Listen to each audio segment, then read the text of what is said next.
I'm like you. I like to go in. I like to do supersets. I want to get in and out as fast as possible. I'm Yep. like not like the 2 hour gym day guy. However, for new people, that might be it might be a great place to start. And some people just fall in love with the gym. I know they just become gym rats. It becomes like their Yep. temple. What advice would you give to somebody that's like just starting out, working out, trying to get in shape? Be patient, but be consistent. So, like, especially if you have no fitness knowledge or training knowledge, you'll go on the internet, you'll see like, oh, you got to do a 5x5 program, or oh, do 3x10s, or do upper lowers, do push pull legs, do a bro split, and like you'll hear all these terms thrown at you.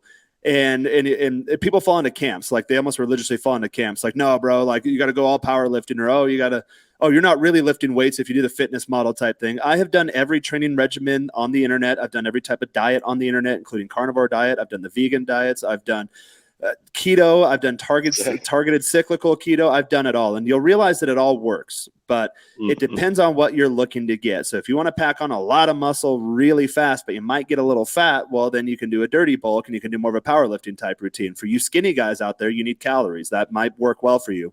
I was a former fat kid, so that does not work well for me. I get really big and really strong really fast, but then Okay. like my heart's beating out of my chest as I'm walking up the stairs. I'm like, all right, that doesn't work for me. For me, more of the fitness model type route where it's more restricted diet, cleaner diet. You don't really go super heavy. In fact, if you watch like female Instagram models, the way they train, that's kind of how I train, like more on the higher rep side, high time under tension. And I induce a lot of metabolic stress and as well as muscle stress, because I have the type of build where I'm an endomorph, where I can build mass very quickly and I can hold mass very quickly. So what works for me might not work for you, but really what it comes down to, especially I had trained. I lost like 100 pounds in a year or so when I was 17. Guys, if you're fat, just focus on the fat loss for now. Get it off, because you're in a hormonal state to where your estrogen is so high and your testosterone is so low that you're going to induce more stress on your system. Being fat is stressful from a metabolic standpoint.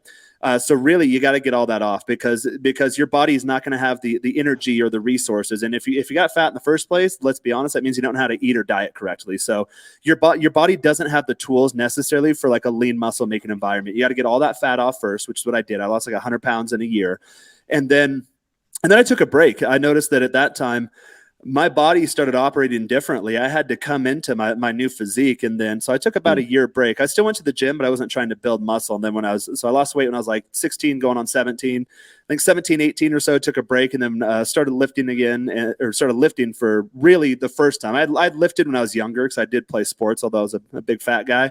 But there's a difference between going to the gym, lifting, and training. So training, you have detailed, defined goals, you have milestones, you have a plan of how you're going to achieve said goals.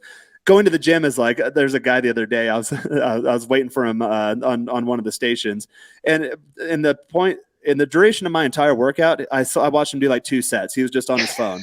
It's like, okay, so what that guy will do, that guy will go to his friends like, yeah, bro, I go to the gym every day. I don't know why it's not working. It's like, well, you're not training. You're physically going there, but you're not training. So keep that in mind. You do need to have a plan. Don't go in there and just throw some weight around and then expect miraculous results. Now, if you are brand new, you will get results. They call them newbie gains. For a lot of guys that are new too, they'll say, oh, well, do I want to do any pharmaceutical supplementation? Do I need steroids or anything like that? No, you don't. You don't need to do that until you know how your body works, until you know how to diet, because again, this all induces more stress on the system. And anyone who lifts, you know that you need to stimulate the muscle. You need to give it the fuel needed for muscle growth, which is food. It's your diet. And then recovery is huge too. So if you're constantly throwing new stressors at your system, you're not going to ever get the results you want. So lose the fat first. If you are dealing with substance issues, whether you want to go cold turkey, whether you want to slowly wean off, whatever plan that you have put in place for you, that's fine. But the way I saw it is, as I was getting rid of bad habits, I had to replace them with new habits, because like, let's say here's your baseline. Like your body wants to be in homeostasis at all times. And that's why people get addicted. Like that first knife hit I took, where I'm like, whoa, I'm in a dream state. To the point where I'm smoking splits with my buddies in California. I'm like, I don't even feel anything. Like now I just have a headache and my ears buzzing and I'm not motivated to go out and see my friends. Well, your baseline can increase or decrease. So your body's at a baseline. Does it, like when I said I was drinking 12 beers a day and then 2 tall boys to top it off, that's a lot of alcohol. So as I'm weaning off the alcohol, my body's going to feel that difference. It wants to be at baseline, and that sucks.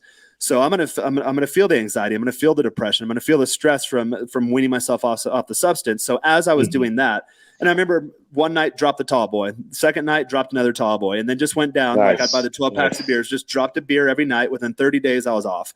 And then, but at that time I was getting into the gym, and the first time kind of sucks because I had been fit before. I played baseball in Mexico in my early 20s. I know what it was like to be a big fucking jacked guy walking around hitting the ball over the damn highway. And now I'm this sweaty alcoholic and I'm all stressed out. So those first few days in the gym sucked, but the next morning you wake up, you're like, all right, I'm not as hungover as I normally am. And I have those feel good emotions and endorphins circulating from going to the gym. So as I weaned off the alcohol, well, to make up that gap, I had to up the exercise, and then the averaged out still at that baseline. So I didn't really feel, it wasn't too tough for me because as I was letting go of bad habits, I was smoking a lot of cigarettes at that point too, at least a pack a day. So one beer less a day, one cigarette less a day, 30 days, I need to be off all of it. And then at that point, I went on like a steak and eggs diet for 30 days. Got really lean. Guys, like if you have carbohydrate restriction, it's usually the quickest way to lose weight. And same thing with alcohol, with any substance, a lot of that stuff's stored in the tissue. So you want to literally sweat that shit out. So the next 30 days got rid of all that, like got all the fat off. And then I went on on more of a lean bulk. At that time I had a couple really good buddies. We did spend like 3 hours a day in the gym because I had so much shit going on in my life that it was just a nice escape for me. But it was much better to escape to the gym for 3 or 4 hours a day than it was to go home and spend 3 or 4 hours throwing back tall boys and then passing out just so I could escape. So very quickly, that's why fitness is so important, that you're instead of killing your physical body, which is what alcohol and a lot of substances do, you're nurturing your physical body. And I noticed very quickly, especially when you start getting into a routine and you track your goals, it trains your discipline muscle, which is a mental muscle, and that helps you do other things in life. As soon as you start seeing results and start racking up some wins, it builds momentum in your life. And then again, to the point now where if someone brought over a 12 pack of what I was drinking, they're like, hey, drink this to go to sleep tonight. I'm like, you're out of your fucking mind. There's no way I'm doing that. I had a girl come over the other night. I've got a couple of beers in my fridge because, I'm in a culture where people drink and, they're watching World Cup games here at the house. Like I can make a mean michelada, and I did the light beers, but some girl came over and it was midnight and she's like, oh, I want a beer. And then she kept bugging me. She's like, why aren't you drinking? Why aren't you drinking? Why aren't you drinking? I'm like, I'm not going to have 1 or 2 beers at midnight just to dehydrate me, impact my REM sleep, and then feel like shit all day tomorrow when I don't even get the buzz out of it. Like it's just nonsensical. But if you'd said that to me back when I was drinking the 12 beers and 2 tall boys to top it off at the end of the night, for me, that was just standard operating procedure. So I think my big thing is fitness.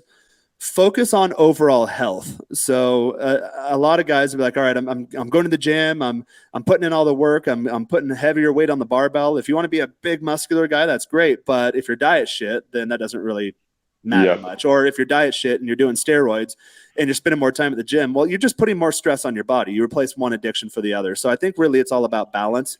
You have to figure out what that means for you. And it takes a lot of trial and error, but just do it consistently. If you want to see results in life, you have to mitigate the bad habits, maximize the good habits, and just do it consistently over a long period of time. And I realize, a lot of people are impatient. I was too, but if you're doing like a new weightlifting routine or fitness plan, 90 days is usually enough for you to see results. 90 days goes by very quickly when that is your focus. When you plan your days, when you map out your meals, when you make sure you get into your training, you make sure you get adequate amounts of sleep. 90 days goes by like that, and all of a sudden you wake up one day with a 6-pack, and you're like, oh, whoa, hey, this is me? All right, cool.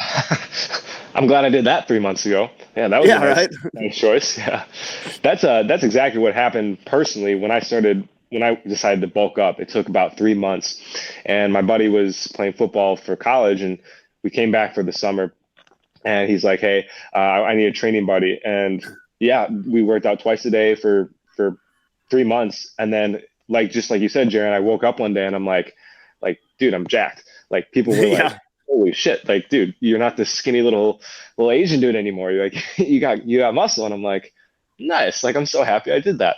And, I really like too what you said. This has been great advice, Jaren, on taking it slow and steady. I talk about this a lot on the channel. Well, we talk about this, and it's a great strategy because I think a lot of times with the with the cold turkey, it can be too much on the system. It's like it almost becomes traumatic.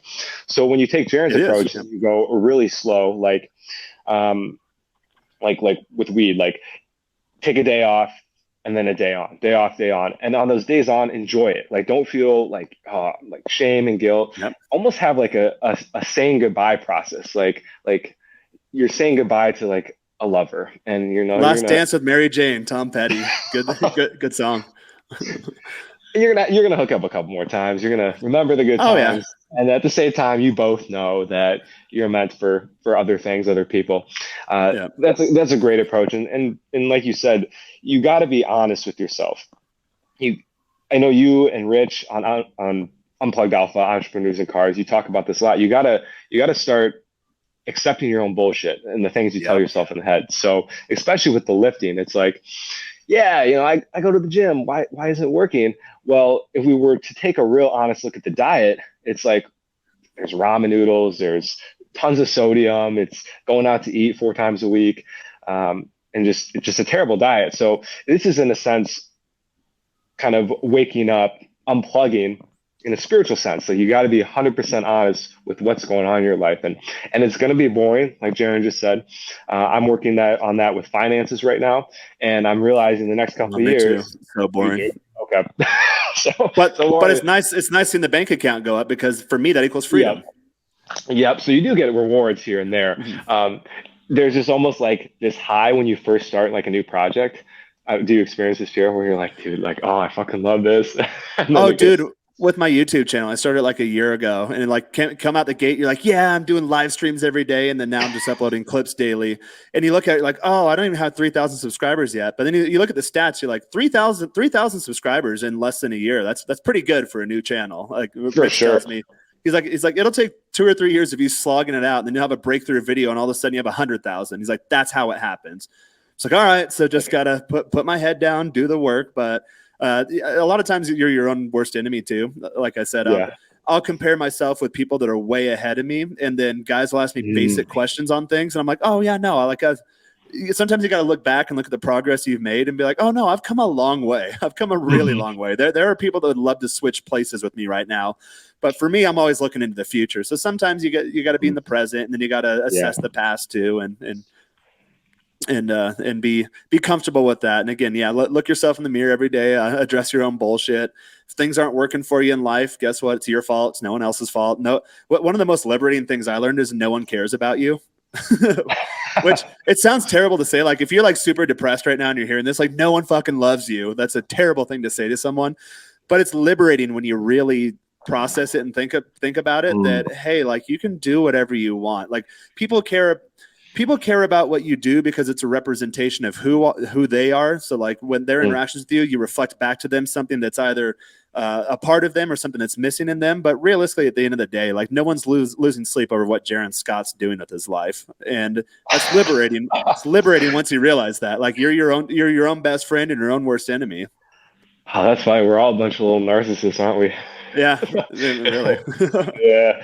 And of course, like that doesn't mean like don't like care about the, like this conversation I'm having with you, Jaren. Like this is awesome. Like I care about you in this moment, and at the same time, I'm not gonna like go to bed being like, oh, I wonder what Jaren's doing. Like that would be weird. That'd be weird. Yeah. No one's doing that, including in dating, guys. So don't do that in dating.